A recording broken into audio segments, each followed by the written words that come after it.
बेळगाव शहरातील श्री क्षेत्र कपिलेश्वर मंदिर परिसरातील जुन्या पुजाऱ्यांच्या मुलाने राहत्या घरी गळफास घेऊन जीवन संपवल्याची धक्कादायक घटना आज बुधवार दिनांक 24 सप्टेंबर रोजी घडली आहे.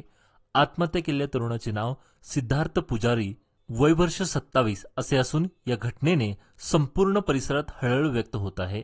घटनेची माहिती मिळताच खडेबाजार पोलीस स्थानकाचे एसीपी शेखरप्पा आणि सीपीआय गाबी यांनी तातडीने घटनास्थळी धाव घेऊन पाहणी केली. आत्महत्या करण्यापूर्वी मृत सिद्धार्थ पुजारी यांनी आपल्या सुसाईड नोटमध्ये आपल्या जीवनातील संपूर्ण घटनाक्रमांची नोंद केल्याने शहरात एकच खळबळ उडाली आहे.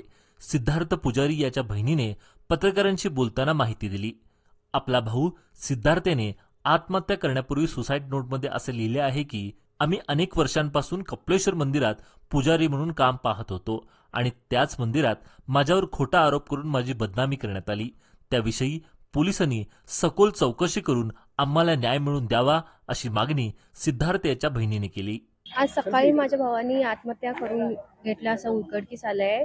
त्यांनी सुसाईड नोटमध्ये लिहिलंय की आम्ही पूर्वीपासून पुजारकी करत आलोय कपिलेश्वर मंदिरमध्ये.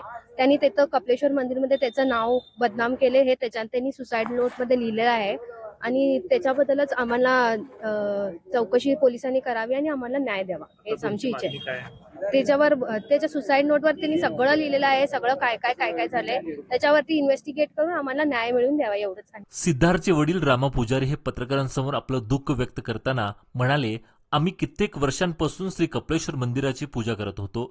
सिद्धार्थने मोबाईलमध्ये मेसेज लिहिले आहे की, मी माझ्या आईवडिलांना मी चांगलं जीवन देऊ शकलो नाही. मी कोणतेही गैरकृत्य न करता उगाच माझ्यावर खोटा आरोप ठेवण्यात आला आहे. माझ्या आई वडिलांना देवळाबाहेर काढण्यात आले आणि या प्रकरणाला आता 7 वर्ष झाली आहेत. मात्र आता माझ्या मुलाने नैराश्यात जात आत्महत्या केली आहे.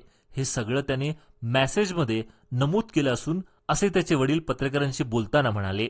नाथपंथी आम्ही पुजारी, आमचं वंश परंपरा 350 वर्ष झालं आम्ही कपिलेश्वर मंदिरची पूजा करतो.